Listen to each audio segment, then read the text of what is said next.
¿Cómo saber la voluntad de Dios? Bueno, busquen la palabra de Dios, el libro de los Hechos, capítulo 9. ¿Qué haría usted si el Señor Jesucristo en forma corporal, física y literal se le apareciera y estuviera frente a frente a usted? Creo que lo primero que usted haría sería ponerse de rodillas y adorarle, ¿verdad? Ahora, suponga que Jesús le diga, ¿qué es lo que quisiera saber? ¿Qué le preguntaría usted al Señor Jesús? ¿Sabe qué es lo que yo le preguntaría? Señor, ¿qué quieres que haga? Ahora un episodio así sucedió literalmente. El Señor Jesús se le apareció a un hombre llamado Saulo, y Saulo hizo esa pregunta. Leamos Hechos, capítulo 9, versos 1 y 2. Saulo, respirando aún amenazas y muerte contra los discípulos del Señor, vino al sumo sacerdote y le pidió cartas para las sinagogas de Damasco, a fin de que si hallase algunos hombres o mujeres de este camino, los trajese presos a Jerusalén. En simple español eso significa que él tenía autorización para perseguir a los cristianos, ponerlos en la cárcel y llevarlos a Jerusalén para que sean enjuiciados. En su viaje, estando cerca de Damasco, una luz intensa que venía desde el cielo lo rodeó. Saulo se cayó de su caballo, y estando en tierra oyó una voz que le decía, Saulo, Saulo, ¿por qué me persigues? Él dijo, ¿quién eres, Señor? Y él le dijo, yo soy Jesús a quien tú persigues. Dura cosa te es dar coces contra el aguijón. Él, temblando y temeroso, dijo, Señor, ¿qué quieres que yo haga? Y el Señor le dijo, levántate y entra en la ciudad, y se te dirá lo que debes hacer. Las dos grandes preguntas que todos debemos hacer alguna vez son, primera, ¿quién eres, Señor? Y segunda, Señor, ¿qué quieres que haga? Esas son dos extraordinarias preguntas. Y el apóstol Pablo invirtió el resto de su vida encontrando las respuestas a esas preguntas. ¿Quién es Jesús? ¿Y qué es lo que Jesús quería que él hiciera? Leí acerca de un joven marinero que hizo su primer viaje a bordo de un destructor, cruzando el océano. El entrenamiento de este joven marinero era impecable, por lo que le asignaron la tarea de sacar ese buque de guerra del muelle y llevarlo de regreso a los Estados Unidos. Era la primera vez que le habían asignado un trabajo tan importante y él quería hacerlo bien.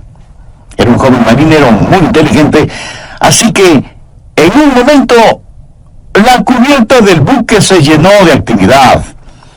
El joven da órdenes por aquí y órdenes por allá, y todo se movía con la precisión de un reloj suizo. Y a pesar de lo difícil que es la maniobra de sacar del muelle un buque tan grande, lo hicieron muy bien y en un tiempo récord. De pronto le dijeron al joven marinero que tenía un mensaje del capitán. Y le pareció extraño, porque era un mensaje impreso. Pero lo leyó, y esto es lo que decía el mensaje. Joven, ha realizado un excelente trabajo. Lo ha hecho velozmente, todo de acuerdo a las normas y reglamentos. Pero hay una regla no escrita que no tomó en cuenta. La próxima vez que saque un buque del muelle, asegúrese de que el capitán está ahí a bordo.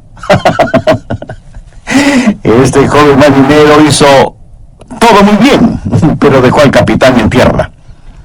Quiero decirle, mi amigo, que no importa cuán inteligentes sean sus planes o cuán capaz sea usted, antes de navegar hacia algún lado, asegúrese de que el capitán esté a bordo. Asegúrese de saber cuál es la voluntad de Dios. Ahora, ¿cómo saber la voluntad de Dios? Busque Jeremías 10, verso 23. Ni del hombre que camina es el ordenar sus pasos. De la vida de Saulo, quien más tarde fue el apóstol Pablo, podemos aprender por lo menos tres cosas, y oro que el Espíritu Santo de Dios las grabe en su corazón. Primero, una guía es prometida. ¿Y qué bendición es esta? Dios ha prometido guiar. Mire Hechos 9, la parte final del verso 6. Y el Señor le dijo, levántate y entra en la ciudad, y se te dirá lo que debes hacer. No creo que Jesús pudo haberle dado una mejor promesa que esta. Y usted dirá, pastor, eso es lo que el Señor le dijo a Saulo, pero no me lo ha dicho a mí. Déjeme darle algunos versículos. Efesios 2:10. Porque somos hechura suya, creados en Cristo Jesús para buenas obras, las cuales Dios preparó de antemano para que anduviésemos en ellas. ¿Qué es lo que esto significa? Que Dios tiene un plan para su vida. Salmo 37:23.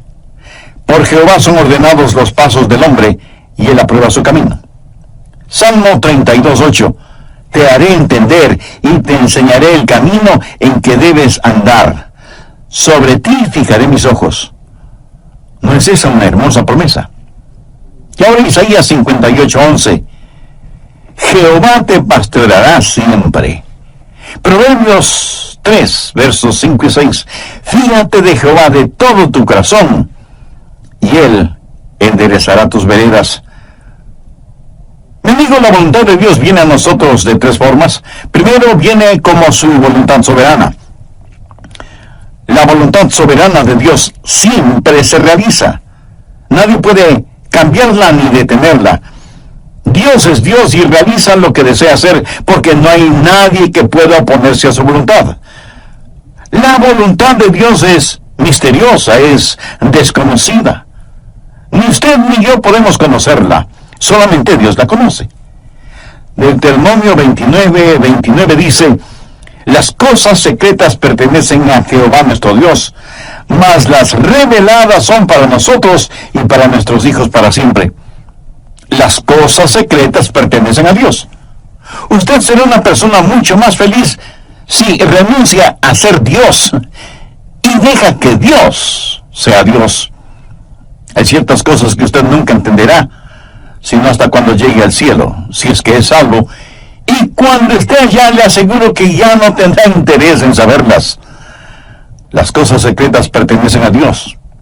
Esa es la voluntad soberana de Dios. En segundo lugar está la voluntad moral de Dios. Hay ciertas cosas que Dios dice que son correctas y otras que son incorrectas. Por ejemplo, el robo, la fornicación, el asesinato, el orgullo, la mentira, son cosas incorrectas. En cambio, el amor, la justicia, la honestidad, la pureza, la bondad, el respeto, la consideración, son cosas correctas.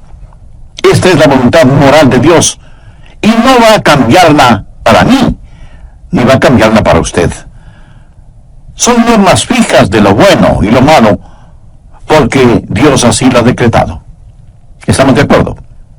La voluntad moral de Dios la encontramos en la palabra de Dios, sin titubeos, sin tartamudeos, ni apologías, ni vacilaciones.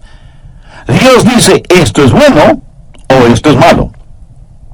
Es la voluntad moral de Dios y no la va a cambiar absolutamente por nadie. En tercer lugar, está la voluntad particular de Dios. Esto es, la voluntad especial de Dios para usted o para mí. Dios tuvo una voluntad especial para Saulo. Por ejemplo, mire en Hechos 9:15. El Señor le dijo, ve, porque instrumento escogido me es este para llevar mi nombre en presencia de los gentiles y de reyes y de los hijos de Israel. Porque yo le mostraré cuánto le es necesario padecer por mi nombre. Dios tuvo un plan muy especial para este hombre. Pablo sería un apóstol a los gentiles. Era un vaso escogido. Verá, eso es muy importante para mí. Dios lo escogió en forma muy particular para que sea un vaso especial. Y Dios tiene una voluntad especial para cada uno de nosotros. Por ejemplo, fue la voluntad soberana de Dios que un hombre llamado Adrian Rogers sea parte de los elegidos de Dios. Aleluya. Yo francamente no lo entiendo, pero me regocijo. Es la voluntad soberana de Dios. En forma soberana, Dios derramó su amor sobre mí y me salvó, y agradezco a Dios por eso. Y luego fue la voluntad moral de Dios que yo me casara con una cristiana. La Biblia dice que no debemos unirnos en yugo desigual con los incrédulos. Por lo tanto, sé que Dios tiene una voluntad moral para que, si me case con una creyente en el Señor Jesucristo. Y para mí, Dios tuvo una voluntad particular, y su nombre es Joyce. ¿Lo ve? La voluntad soberana de Dios trabajó en mi vida. La voluntad moral de Dios estuvo en mi esposa. Sabía que quería casarme con una muchacha cristiana. Y cuando iba a dejar a casa a Joyce después de haber estado en la iglesia o después de algún juego de fútbol en la universidad, al regresar a mi casa oraba: oh Dios, quisiera casarme con Joyce. Y creo con todo mi corazón que Dios contestó mi oración porque estaba dentro de su voluntad. Y Dios me dio esa maravillosa y especial mujer para que sea mi esposa. Dios tiene un plan para su vida. Dios tiene una voluntad particular para su vida. El por qué Dios está interesado en usted o en mí solo muestra la grandeza de su amor. Somos menos que una partícula de polvo en el océano de la existencia, y sin embargo, Dios nos conoce. Él sabe nuestras idas y venidas, sabe cuando nos sentamos y cuando nos ponemos de pie. Aún los cabellos de nuestra cabeza están contados. Y Dios no solo que nos ama, sino que también cuida de nosotros. Un niño comenzó a orar el Padre Nuestro y dijo: Padre nuestro que estás en los cielos. ¿Cómo es que sabes mi nombre? Se imagina, Él sabe nuestro nombre. De entre los billones de seres humanos que existen y que son preciosos para Él, Dios sabe el nombre de cada uno de sus hijos. La voluntad de Dios está prometida. Guía y liderazgo es su promesa. ¿La tiene usted? Dios ha prometido guiarle, pero sabe que hay 6 errores o mitos acerca de la voluntad de Dios. Espero y oro que podamos desterrarlos de nuestras mentes para siempre. Son mitos que necesitan ser destruidos. Primero, que Dios le dará un mapa para su vida. Y eso no es cierto. No lo hará. No se lo dio al apóstol Pablo entonces, y no se lo dará a usted ahora. La voluntad de Dios para usted no es un mapa, es una relación. Cuando Él guió al pueblo de Israel por el desierto, ¿cómo lo guió? ¿Le dio algún mapa? No. Pero les dio las columnas de fuego y nubes para que las siguieran y para que el pueblo se mantuviera relacionado con Él. A muchos nos gustaría tener un mapa y decir: vamos a ir a este lugar y luego iremos a este otro lugar y más tarde aquí y más tarde allá. Pero Dios es el que quiere hacer eso, y me alegro de que sea así, aún para mantener la parte romántica del asunto.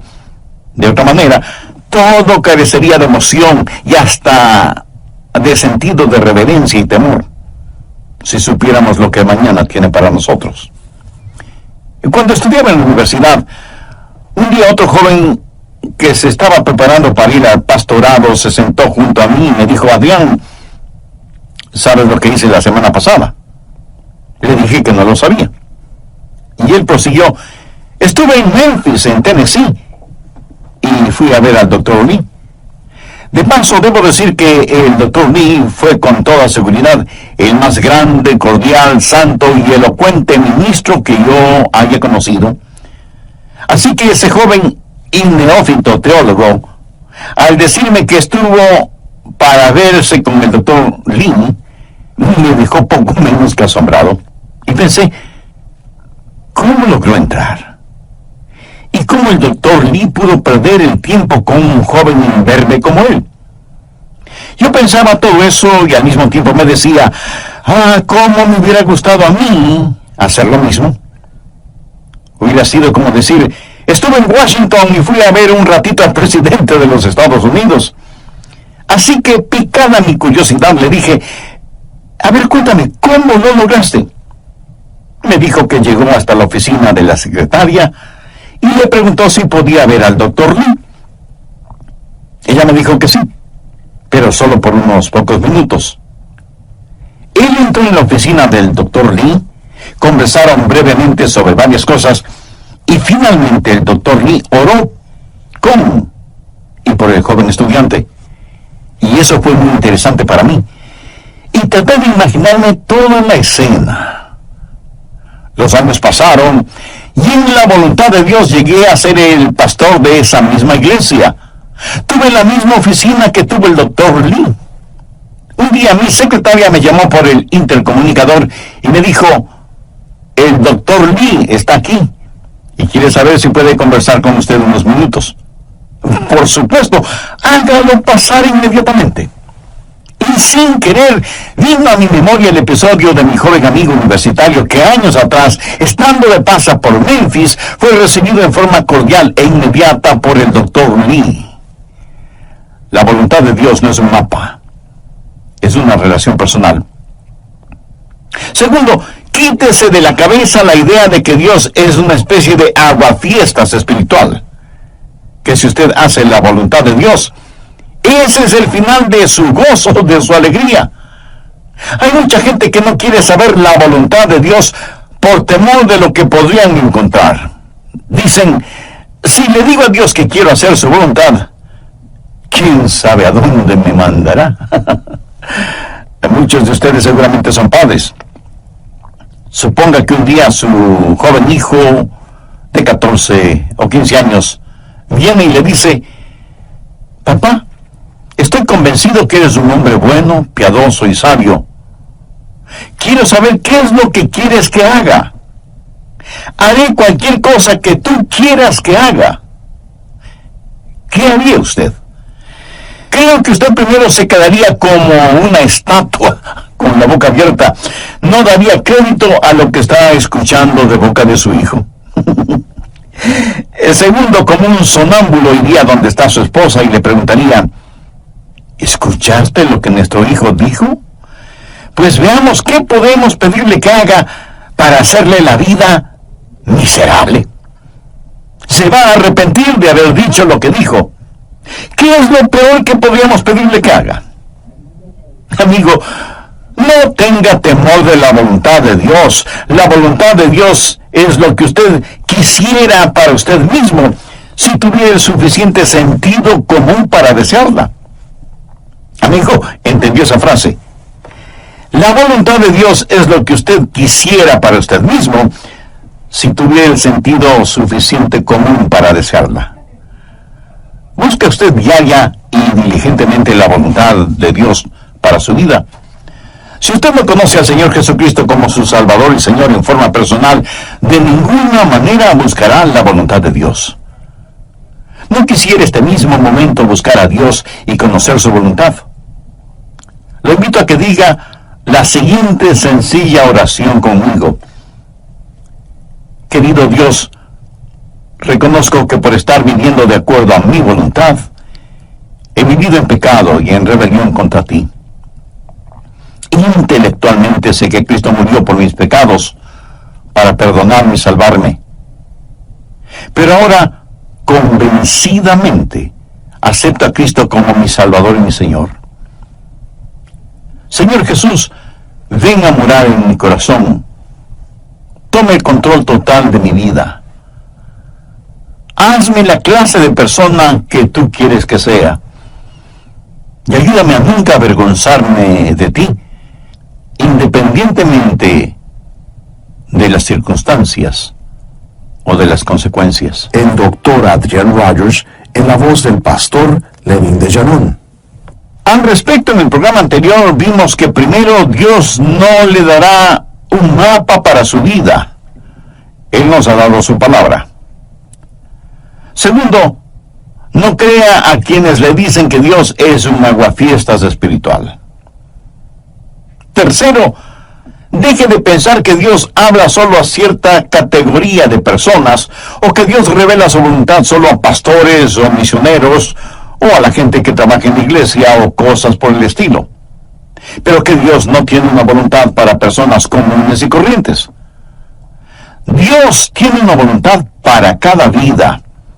Así que deje de pensar que la voluntad de Dios es solo para determinadas personas. Cuarto, cuando Dios le muestra su voluntad para su vida, pudiera ser que tenga o no alguna dramática experiencia, como la del apóstol Pablo en el camino a Damasco. ¿Recuerda cuando Dios le habló a Elías en la montaña y soplaba el viento? Dios no estuvo en el viento, ni en el fuego, ni en el terremoto. Y leemos en Primera de Reyes capítulo 19, el verso 12, y tras el fuego, un silbo apacible y delicado. Ahora algunas veces Dios habla en los terremotos o en el fuego. El apóstol Pablo tuvo una especie de terremoto espiritual en su camino a Damasco. Pero usted deje que Dios sea Dios en su vida. Dios habla apaciblemente a algunas personas y a otras Dios tiene que llamarles fuertemente la atención. Quinto, otro mito que debemos sacarlo del corazón y mente es el creer que Dios muestra su voluntad solo a gente joven, pero no a gente mayor. Siempre les estamos diciendo a los jóvenes que deben buscar la voluntad de Dios para sus vidas. Escuche, quiero decirle que usted, sea que tenga 9 años de edad o 90 años de edad, usted debe buscar la voluntad de Dios para su vida. Si Dios ya hubiera terminado con usted, Él ya le hubiera llevado al cielo. Dios tiene un plan para su vida. Sexto, el último mito que necesitamos destruir es el que dice que de alguna manera Dios oculta o esconde su voluntad de nosotros. Pensemos nuevamente en el joven que está frente a su padre, quien le dice: hijo, hay algo que quiero que hagas, y si lo haces, te daré una buena recompensa. Pero si no lo haces, te llevaré a tu cuarto y aplicaré la vara de la disciplina donde termina tu espalda. Y el hijo responde: bueno, papá, ya que lo explicas de esa manera, ¿qué es lo que quieres que haga? Y el padre le responde: pues no te lo voy a decir. Tú debes descubrirlo. Pregunto, ¿qué clase de padre haría una cosa así? Dios no esconde su voluntad de nosotros. Todos los versículos que hemos visto dicen que Dios quiere revelar su voluntad, que Dios quiere mostrarnos su voluntad. La voluntad de Dios no es una especie de tesoro de piratas, escondido quién sabe dónde. Segundo, la guía es provisional. Hay ciertas provisiones que están en juego antes de que usted conozca la guía de Dios. Por ejemplo, en primer lugar, debe haber disponibilidad. Miremos nuevamente Hechos 9:6. Él, temblando y temeroso, dijo: Señor, ¿qué quieres que yo haga?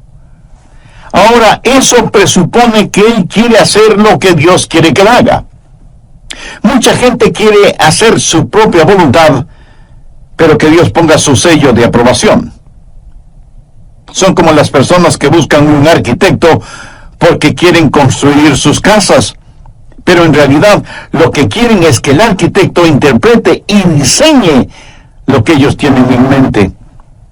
Y eso está bien cuando se trata de construir una casa, pero no está bien cuando se trata de construir una vida.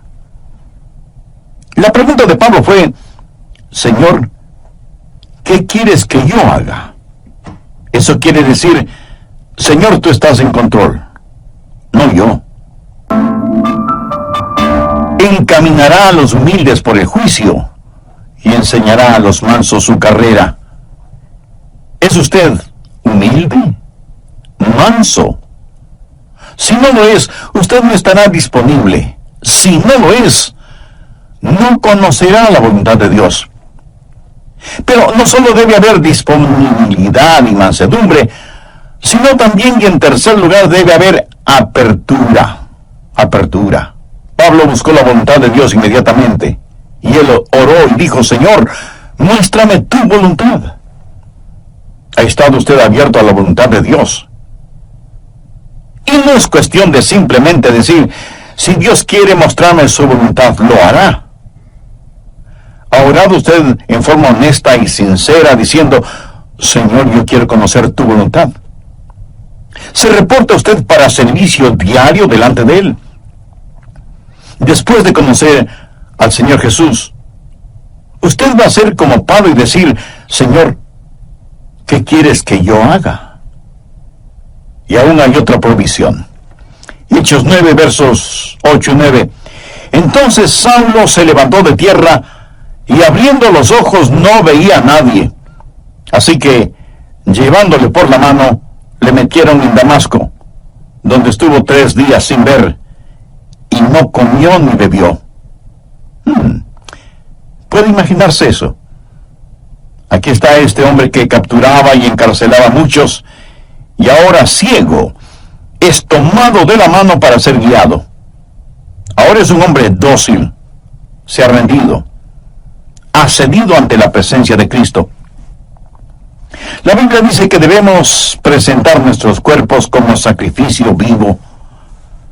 ¿Puede usted decir que así lo hace diariamente? Señor, tu voluntad, sin vacilaciones, sin reservas, donde quiera, a cualquier hora, cueste lo que cueste. ¿Se atrevería usted a decirlo? ¿Se ha rendido completamente a la voluntad de Dios? Decimos, Señor, yo quiero conocer tu voluntad. ¿Está listo para hacerla si Dios le mostrara su voluntad? Tercero, es una guía práctica. Dios nos ha dado formas muy prácticas para que podamos conocer su voluntad, y están aquí en su palabra. Una de las formas de conocer la voluntad de Dios es por medio de los milagros. Miren lo que le sucedió a Saulo. Estando en el camino rumbo a Damasco, cuando repentinamente le rodeó un resplandor de luz del cielo, y cayendo en tierra, oyó una voz que le decía, Saulo, Saulo, ¿por qué me persigues? Dios puede hablarle a usted por medio de visiones, o por medio de sueños, o por medio de una voz audible. Dios puede hablarle y guiarle por medio de un milagro. Y me apresuro en decir que normalmente Él no nos guía con milagros, pero de vez en cuando lo hace. Ahora, toda vez que tenemos la Biblia completa, esa clase de milagros no son necesarios en la actualidad, y no es la forma normal de Dios para guiarnos. Pero lo menciono porque está en la palabra de Dios. Pero si usted tiene una visión, o un milagro, o un sueño, o lo que sea, será mejor que las compare con las otras cosas que voy a mencionar para ver si encajan unas con otras. Y no es una mera autosugestión. En segundo lugar, Dios le hablará y le guiará por medio de su palabra. Y si usted pregunta, ¿le guió Dios a Pablo con su palabra? Amigo, es mejor que lo crea. Verá, primero, él era un rabí y conocía muy bien la palabra de Dios, el Antiguo Testamento. Segundo, hace poco él había escuchado un sermón en los labios de uno de los más grandes evangelistas de entonces, un hombre ungido y lleno del Espíritu Santo cuyo nombre fue Esteban. Y cuando el santo Dios le habló a Saulo, le dijo, dura cosa te es dar coces contra el aguijón. Pablo estaba lleno de la palabra de Dios, y es la palabra de Dios la que guía.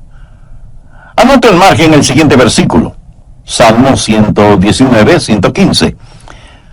Lámpara es a mis pies tu palabra, y lumbrera mi camino.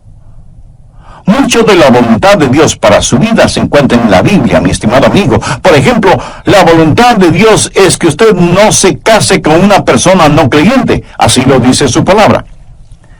Si usted está saliendo seriamente con una persona que no es salva, entonces, ¿por qué lo hace si sabe que no puede casarse con esa persona?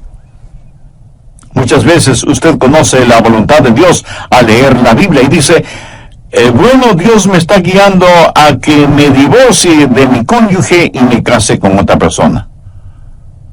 Mi amigo, esa es una ignominiosa mentira. Es una mentira atrevida. Y es una absurda arrogancia de su parte el orar y pedir que Dios le muestre su...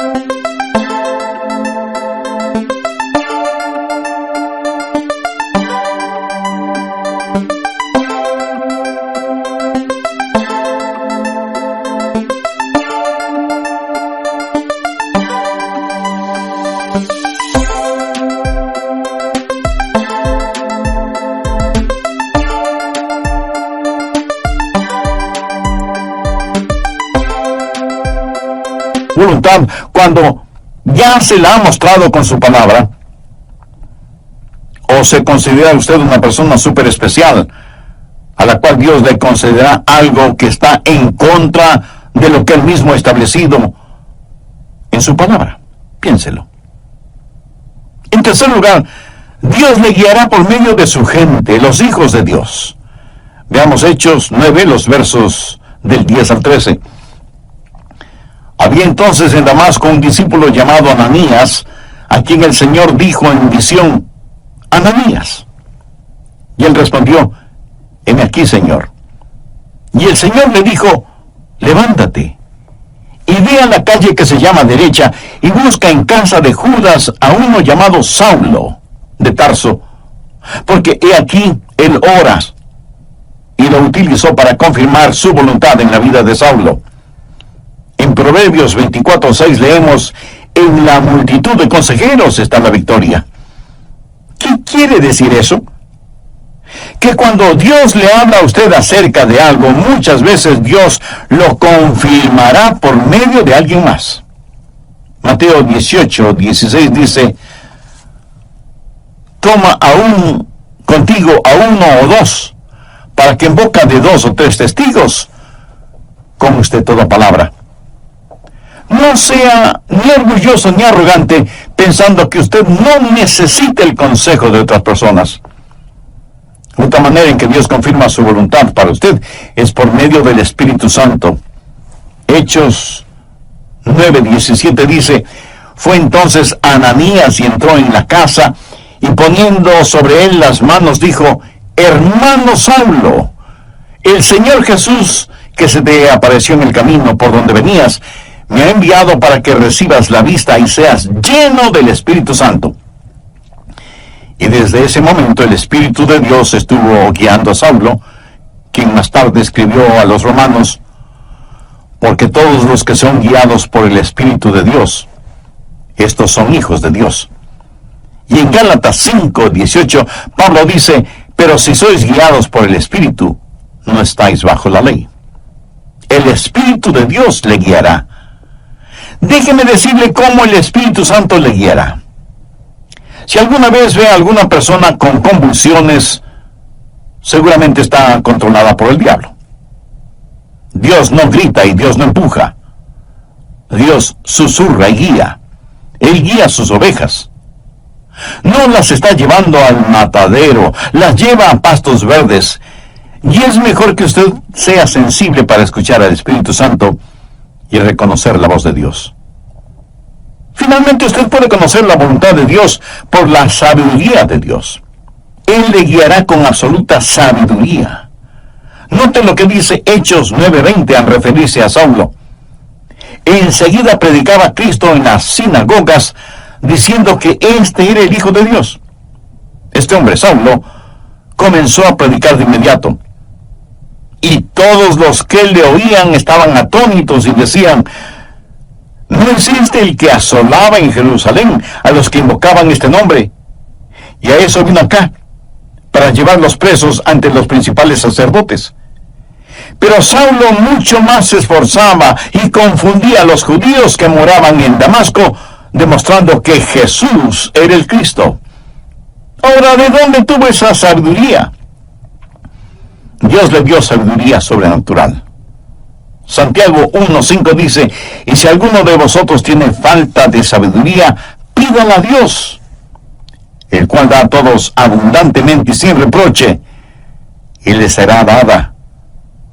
¿Sabe lo que es la sabiduría? Sabiduría es ver la vida desde el punto de vista de Dios. Cuando usted ora y tiene el Espíritu de Dios y la palabra de Dios en usted, empieza a tener sabiduría.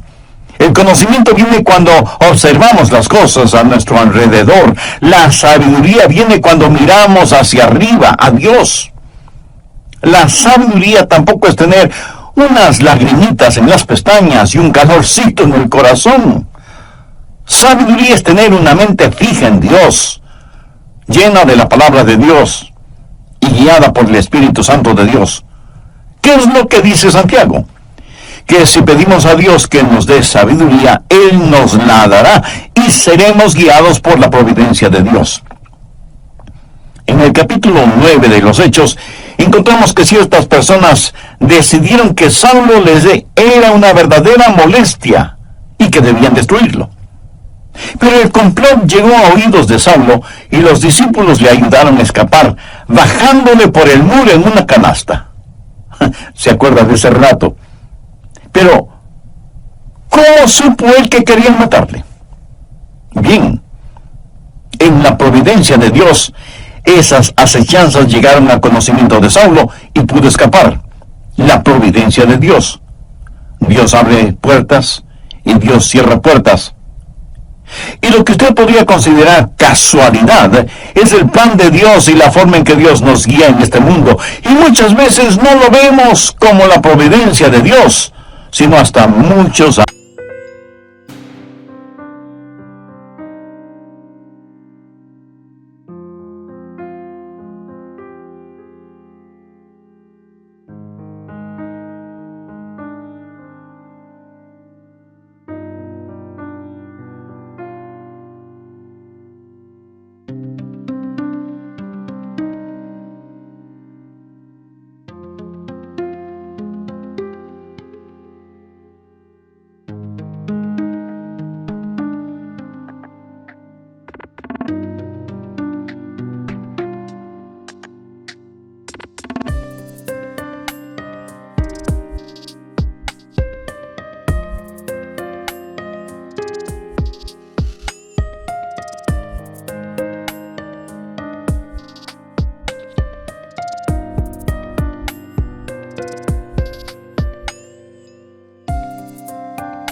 después.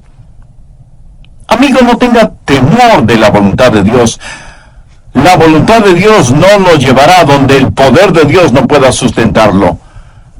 Y la voluntad de Dios es absolutamente lo mejor para usted, para su cónyuge, para sus hijos. Ahora escúcheme muy atentamente. La forma de conocer la voluntad de Dios para el resto de su vida es hacer la voluntad de Dios ahora. Es muy difícil el pilotear un barco que no se mueve. Verá, la forma de entender la parte de la Biblia que no entiende es obedeciendo lo que sí entiende. La manera de saber acerca del futuro es obedeciendo a Dios ahora en el presente. Y si usted tiene interés en poseer la voluntad de Dios para su vida, le diré lo que el apóstol Pablo dijo hace ya tantos siglos. Señor, ¿quién eres? Señor, ¿qué quieres que yo haga? ¿Quién es el Señor? Es el Hijo de Dios que murió por sus pecados y quiere que usted lo reciba ahora mismo en su corazón como su Salvador y su Señor.